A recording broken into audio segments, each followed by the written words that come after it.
le plus puissant.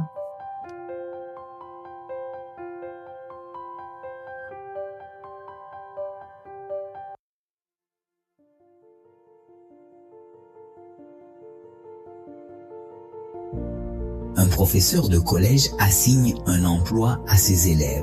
Cela inclut qu'ils devraient décider qui est le plus puissant de l'univers. Ils vont demander à l'acier « Es-tu le plus puissant, acier ?» répondit-il. Non, le plus puissant est le feu, car quand je lui succombe, il me fond. Alors, les garçons vont vers le feu, et vous êtes le plus puissant de tous. Le feu répondit, non, l'eau est plus puissante, car je peux allumer une grande forêt et la pluie m'éteindra.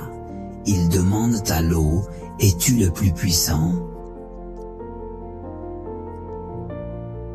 L'eau dit non, le soleil est plus puissant parce qu'il m'évapore lorsqu'il m'atteint avec une lumière intense.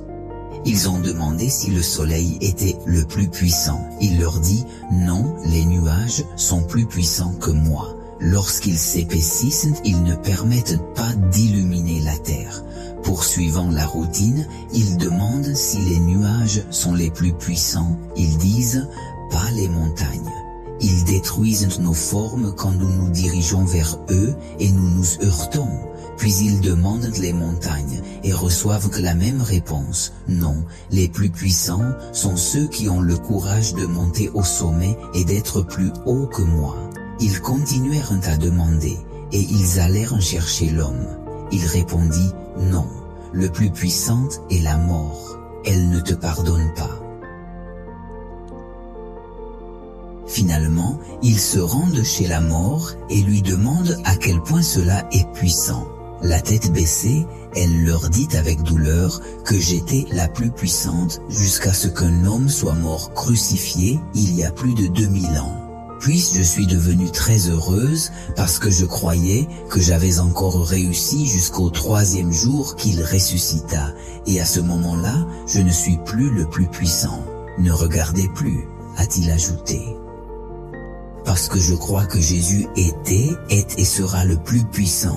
Sur le train de la vie, nous roulons tous les jours, il y a des passagers, bons et mauvais, qui montent à bord. Au cours de notre voyage, nous étions tristes et douloureux parce que nous ne pouvions pas supporter de nombreuses luttes, mais la douleur devient calme. Nos faiblesses deviennent fortes lorsque nous croyons en l'existence, qui est le plus puissant de tout l'univers, et que nous pouvons faire confiance en lui et recevoir de lui l'aide de Dieu.